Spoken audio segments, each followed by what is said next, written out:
Dans cette vidéo les snipers, je vais vous expliquer 8 choses qui m'ont permis de gagner 3000 € par jour en trading. Vous savez, ça fait longtemps que je trade. Dans cette vidéo, je vais vous expliquer pas à pas les erreurs qui m'ont permis aussi de cramer des comptes, parce qu'il faut pas aussi voir simplement le verre à moitié plein, il faut le voir aussi à moitié vide. Il faut comprendre qu'il y a du positif à prendre dans tout ce que vous faites de mal et aussi du négatif à en tirer dans ce que vous faites de bien. Je sais, c'est compliqué, c'est philosophique, mais il faut pas non plus voir que le résultat. 3000 € par jour, si je peux le faire aujourd'hui, c'est 10 ans de travail derrière et surtout, c'est mon capital qui me permet de le faire. À accumuler pendant toutes ces années un capital, je fais la même chose que je faisais il y a 10 ans, les mêmes trades, avec le nombre de micro-pips réduit par jour ou par semaine, parce que je fais aussi du swing trading, je suis d'abord swing trader et ensuite désormais day trader. Vous voyez souvent trop le résultat final alors qu'il faut aussi comprendre le processus, il faut aussi aimer le processus.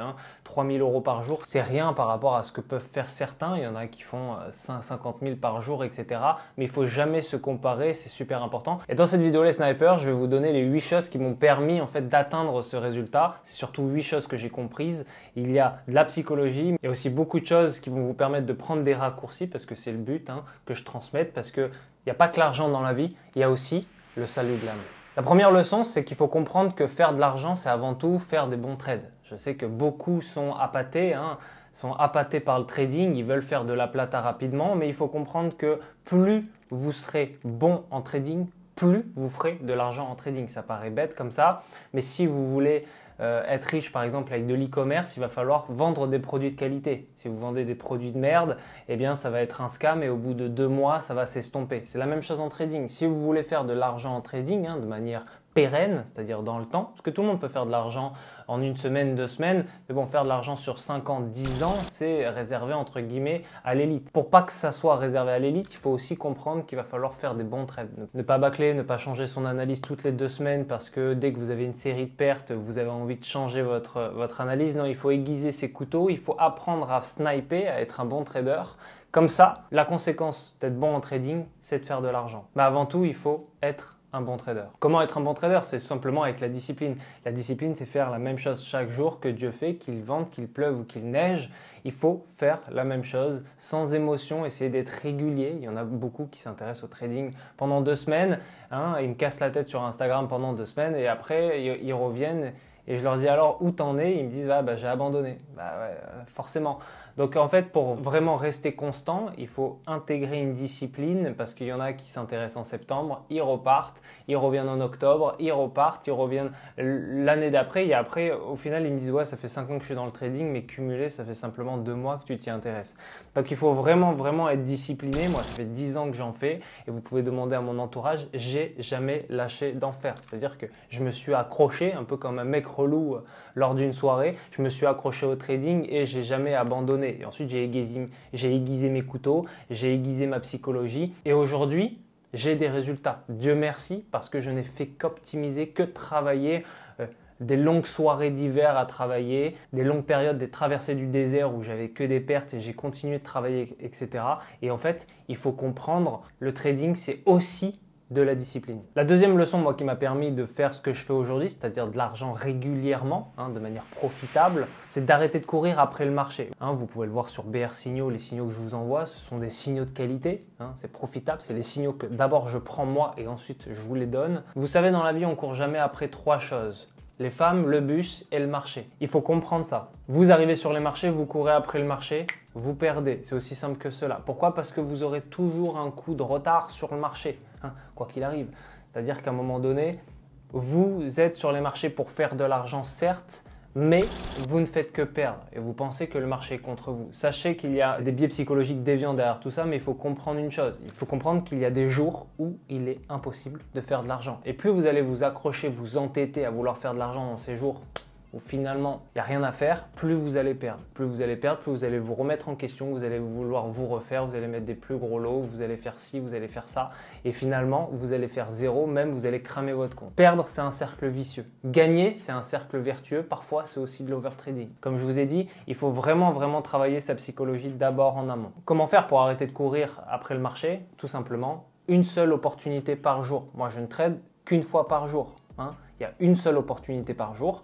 je la prends et on n'a pas à demain. C'est comme ça qu'entre guillemets les traders gagnants pensent. Les traders perdants, ils vont vouloir prendre toutes les opportunités qui se passent parce qu'ils ont compris que cet indicateur, il pouvait faire les retournements. Un bon trader, il va penser à long terme, il va se dire ok, en fonction de mon risque management, en fonction de ci, de ça, je prends cette position. S'il y a une position comme ça, je m'ouvre à telle opportunité, mais je peux perdre telle opportunité, etc. Donc c'est une seule opportunité par jour. On fait l'opportunité à demain. Pas de FOMO, pas d'overtrading, pas de ci, pas de ça, pas de biais déviants psychologiques qui vont vous faire perdre votre capital. Il faut comprendre que le trading, c'est pas 30 jours dans un mois, c'est 20, enfin le Forex en tout cas, c'est 20 jours ouvrables, c'est-à-dire que vous retirez les 2 jours de week-end sur 4 semaines, ça vous fait 20 jours pour faire de l'argent. Parfois sur les 20 jours, moi vous pouvez m'enlever 5 jours. Pourquoi? Parce qu'il y a le lundi, il y a certains lundis où il ne faut pas trader parce que le marché est en consolidation, il n'y a rien à faire, il n'y a pas d'opportunité, hein, c'est comme vous êtes en train de pêcher, le lac, il n'y a pas de poisson, à demain. Hein. Limite, il faut aimer plus le fait d'attendre le poisson que de le pêcher. C'est un peu la même chose en trading, c'est-à-dire que moi, il y a 5 jours au moins sur ces 20 jours où je capte, où je fais bien mes analyses de tendance, où je fais en sorte d'aiguiser mes couteaux, ou de me dire, vas-y, il va falloir que j'attende ce rebond sur ce gros support. Mais bon, là, on n'est pas du tout à ce support à ce moment-là, donc peut-être dans quelques jours, etc. Déjà, sur 20 jours, vous pouvez enlever 5 jours. Comment il fait de l'argent? Eh bien, c'est à long terme. Hein, parce que si vous avez une capacité de faire de l'argent à chaque fois que vous rentrez sur les marchés, vous n'avez pas besoin de 10 ans pour faire de l'argent, hein, vous avez besoin de moins. La troisième leçon que j'ai compris, c'est comme un joueur d'échecs, il faut apprendre quand être agressif et il faut apprendre aussi quand être sur la défensive. Vous savez, votre plus grand atout sur les marchés financiers, c'est de savoir s'adapter aux marchés financiers. Ceux qui ont un esprit fermé, les PNJ par exemple, ne vont pas comprendre qu'il va falloir s'adapter. Ils vont être en tendance haussière, ils vont mettre un trade à l'achat, le marché il va exploser à la baisse, et vous allez rester entêté. Et ensuite, il y a tous les biais qui arrivent. L'espoir, la cupidité, vous allez voir votre compte fondre et vous allez vous dire « je vais devoir me refaire, je vais faire ci, je vais faire ça ». Plein de biais psychologiques qui vont rentrer. À la fin, vous faites zéro, vous perdez, vous essayez de vous refaire, vous refaites zéro parce que vous êtes entêté. Ça veut dire quoi? Quand être agressif et quand être sur la défensive? Ça veut dire qu'il va falloir gérer vos risques. À un moment donné, le marché, il va faire des opportunités qui vont vous pousser à prendre un trade. Vous allez être agressif et donc vous allez devoir gérer vos risques en fonction de votre agressivité ou de votre défensivité. Vous allez devoir gérer vos risques en fonction de ces deux choses-là, si vous êtes agressif ou si vous êtes sur la défensive. Vous savez, c'est comme une partie d'échecs. Une partie d'échecs, à un moment donné, vous pouvez avoir l'avantage, mais s'il vous mange la pièce qui allait faire échec et mat derrière, vous allez devoir repenser et il va y avoir une phase où vous allez être sur la défensive. Ensuite, vous allez attendre qu'il fasse une erreur pour reprendre l'avantage. Eh bien, c'est la même chose en trading. Hein. Vous pouvez avoir des superbes opportunités de manière agressive, mais après, vous allez voir un drawdown qui va complètement mettre votre position en doute. Et donc, à ce moment-là, vous allez tourner, vous allez gérer votre risque pour être sur la défensive. La quatrième leçon, c'est faire de l'argent en trading, c'est pas être un salarié. Ça veut dire quoi? Ça veut dire que c'est pas linéaire en soi. Hein. C'est pas une courbe comme ça, c'est pas un tire-fesse sur les stations de ski. Hein, faire de l'argent en trading, c'est impossible d'avoir des courbes comme ceci. Vous allez toujours avoir des creux de la vague, des creux où vous allez avoir une série de pertes. Hein, et pour gérer cette série de pertes, il n'y a qu'une chose, c'est le money management. Il va falloir gérer votre capacité à survivre et à protéger votre capital. C'est super important. Parce que si à chaque fois que vous gagnez, c'est super, mais à chaque fois que vous perdez tout, vous allez devoir remonter la montagne à chaque fois. Donc il faut comprendre aussi que être trader, c'est pas être un salarié, c'est-à-dire que vous allez avoir des résultats linéaires, vous allez avoir des mois où vous allez faire tant, des mois où vous allez faire un petit peu moins, des mois où vous allez faire beaucoup moins, etc., etc. Par contre, si vous gérez votre money management, dans les pertes comme dans les gains, vous allez être stable. Et c'est ça le plus important. Il faut aussi comprendre que la patience joue un rôle dans le trading, forcément. Les fleurs ne poussent pas en une heure, je le dis souvent. Quand vous arrivez sur les marchés financiers, vous êtes impatient. Pourtant, quand vous arrivez dans une boîte et vous êtes salarié, vous êtes prêt à attendre 5 ans la promotion. Donc il faut comprendre que là où il y a de l'argent, il faut le considérer comme un business. Il faut aussi arrêter de se dire que tout peut se faire en un jour ou tout peut se faire en 2 mois. Généralement, les gains arrivent au bout de 6 mois, là où vous commencez à aiguiser vos couteaux. La cinquième leçon que j'ai apprise, c'est vraiment que les résultats passés ne conditionne pas les résultats futurs. Super important. Et comment faire pour empêcher cela? Empêcher de croire que, par exemple, hier j'ai fumé GBP, JPY et donc demain, il va falloir que demain, si je me remets sur cette même paire, je vais avoir la même chose, le même setup, etc. Ce qui est complètement faux, qui est une perception de l'esprit. Et bien tout simplement avec des substituts dits analytiques. Ça veut dire quoi? Ça veut dire que vous allez remplacer vos émotions, vous allez essayer de déborder par des émotions, par des statistiques. C'est super important. Les statistiques, elles vous permettent de relativiser. Par exemple, vous allez penser que en fait, vous avez passé une semaine de merde. Pas du tout en fait. Cette petite perte, c'est une goutte d'eau dans l'océan de profit que vous avez fait auparavant. Et c'est pour ça que la statistique, l'analytique, c'est-à-dire les chiffres tout simplement, ça va vous permettre de respirer aussi, d'enlever toutes vos émotions négatives et de récupérer par le positif. Et ça va être ma prochaine leçon. C'est que la 6e leçon, c'est de traquer tout ce que vous avez. C'est la clé en trading. Si vous voulez être performant dans quelque chose, de manière générale, vous devez traquer. Si vous êtes un bon comptable, vous allez devoir tout noter. Si vous voulez construire une maison, il va falloir faire un budget pour les dépenses. Le trading, c'est la même chose, c'est comme un business. Si vous voulez calculer vos entrées, calculer vos sorties, il va falloir apprendre à les gérer, traquer. Peut-être que vous avez fait une perte, mais cette perte, émotionnellement, vous allez peut-être la surexagérer. Alors qu'en fait, si vous voyez le mois en cours, vous êtes au maximum, vous êtes au top. C'est moi ce qui m'est arrivé, c'était au début, j'avais du mal à encaisser mes pertes. Je me disais merde, cette perte elle me fait mal et je ruminais toute la journée.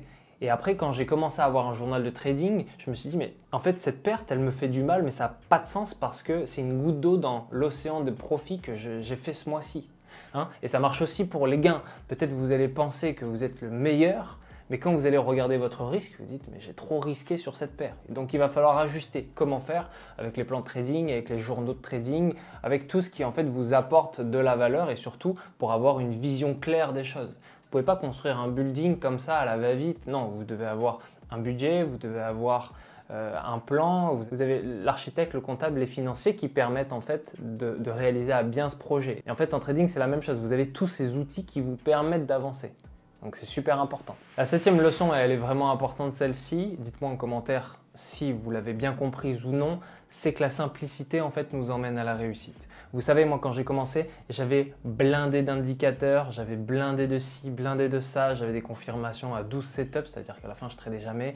Il faut comprendre que la simplicité, c'est pour ça que vous devez avoir 2, 3, 4, 5 maximum de confirmation, 4 maximum on va dire. Vous devez absolument survivre au drawdown, vous devez comprendre ça. Vous devez avoir une simplicité, une clarté d'esprit quand vous rentrez, parce qu'il va falloir survivre au drawdown, il va falloir aussi accepter les pertes. Et donc plus vous allez aussi backtester, et si vous voyez que la simplicité n'est pas de rigueur, oubliez. Le trading, c'est un braquage. Vous devez en amont faire les plans de la banque, comprendre quand les employés prennent leur pause, et après vous rentrez dans la banque, et là, il va falloir un peu faire les choses en vitesse. Même si c'est du swing trading à la fin, il va falloir comprendre qu'il va falloir rentrer assez rapidement, mais avec sûreté et sortir aussi rapidement si le marché se retourne. Donc il faut comprendre aussi cette subtilité-là et donc comment faire ça avec la simplicité. Vous ne pouvez pas avoir un système super complexe et réussir en trading. Vous devez aborder le trading par cette simplicité. Simplicité d'esprit, simplicité de stratégie, simplicité d'entrée et de sortie. Le 8e et le dernier point, la dernière leçon que j'ai apprise et vraiment qui est pour moi est essentielle, c'est que l'apprentissage continue, les snipers. Moi, je déteste les mecs qui me disent « Ouais, moi j'ai compris le trading, est-ce que tu n'as pas une bonne stratégie qui fonctionne, etc. » Ça prouve bien que tu n'as pas compris le trading parce que ce n'est pas la stratégie qui va t'aider à évoluer, c'est tout ce qui vient derrière. C'est le tracking, c'est la gestion des risques, c'est le contrôle des émotions, c'est la psychologie, c'est tout ce que tu vas faire à côté. Finalement, le trading, tu attends une confirmation simple, pam pam, tu rentres. Et après, le reste, c'est comment gérer ton entrée. Est-ce que tu as attendu la poussée? Comment gérer ta sortie si le marché se retourne? Est-ce que tu as été cupide? C'est tout ça, c'est tout l'écosystème du trading qui est compliqué. Mais en vrai, c'est simple, c'est acheter ou vendre. Donc moi, je déteste les gens qui me disent « Ouais, j'ai compris le trading, j'ai plus rien à apprendre. » On apprend toujours les snipers, et c'est pour ça que sur la chaîne, je fais des formats qui nous permettent d'apprendre des légendes, des Warren Buffett, des Jesse Livermore, etc. parmi les histoires, parce qu'on apprend toujours. J'ai lu des livres que personne n'a lu, que je révèle dans BR Club 1%. Pourquoi? Parce qu'on apprend des choses. Vous savez, j'ai lu L'Art de la guerre de Sun Tzu et ça a changé ma mentalité en trading. C'est un livre qui est pas c'est un livre hors trading. Ça n'a rien à voir. On ne finit jamais d'apprendre. Et si tu penses avoir fait le tour d'un sujet, c'est vraiment que déjà tu penses que tu as la science infuse. Et moi, je te le dis, tu l'as pas. C'est vraiment que ta vie, après, elle devient chiante. Je ne fais qu'apprendre en trading depuis 10 ans. Et entre nous, via cette chaîne YouTube, je vous apprends des choses que j'ignorais aussi par avant. Pas beaucoup de choses, je vous le dis. Donc moi, ceux qui disent « ouais, je maîtrise mon trading », c'est bon parce qu'on ne finit jamais d'apprendre et c'est pour ça qu'en trading, on ne finit jamais de s'améliorer. Vous savez, il y en a dans les années 90, 2000 qui faisaient énormément d'argent. Arrivé en 2008, après la crise financière, les marchés financiers étaient complètement bouleversés. Il faut à nouveau s'adapter. Si vous pensez que le trading, c'est « j'ai une stratégie et pendant 10 ans, je vais pouvoir… faire de l'argent », vous vous trompez à moitié. C'est-à-dire qu'à un moment donné, il va falloir repenser sa stratégie. Peut-être il y a une stratégie qui fonctionne pendant 2 ans, qui ne fonctionne plus après. C'est comme un business. Business, vous ne pouvez pas vous asseoir sur vos lauriers et vous dire « c'est bon, je lance une boutique de fleurs et c'est bon ». Non, il y a le marché qui s'adapte, il y a la demande des clients, etc. Et le trading, c'est un peu pareil.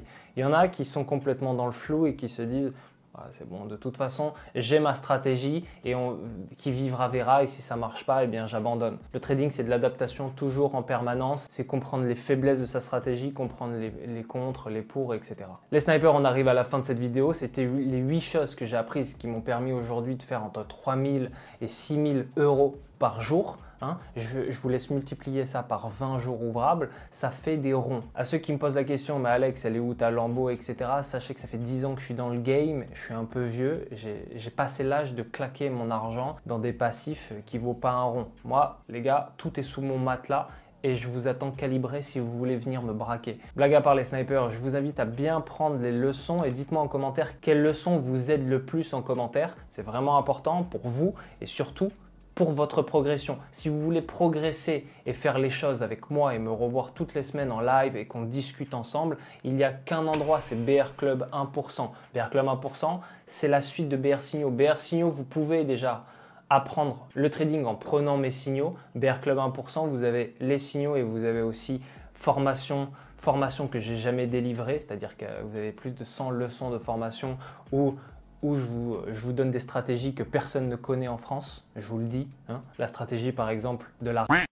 Je vous apprends des stratégies de malades. Surtout, il y a une communauté qui travaille à mort sur leur psychologie, qui vous pousse vers le haut. Et en plus, tous les samedis à 11 h, il y a live avec moi, donc ça veut dire qu'on fait un bilan de la semaine et qu'ensemble, on vous aide à atteindre le 1% des traders gagnants. On arrive à la fin de cette vidéo les snipers, j'espère que ça vous aura plu. Dites-moi en commentaire quelle leçon est vraiment importante pour vous. Et dites-moi si vrai sniper ne meurt jamais, parce que vrai sniper reste un sniper organisé. N'oubliez pas que pour shooter, il faut toujours prendre en mesure le vent, il faut prendre en mesure la distance, la gravité. Vrai sniper est un vrai trader. On se retrouve dans BR Club les snipers. À très vite pour une nouvelle vidéo. Vrai sniper ne meurt jamais. Boum.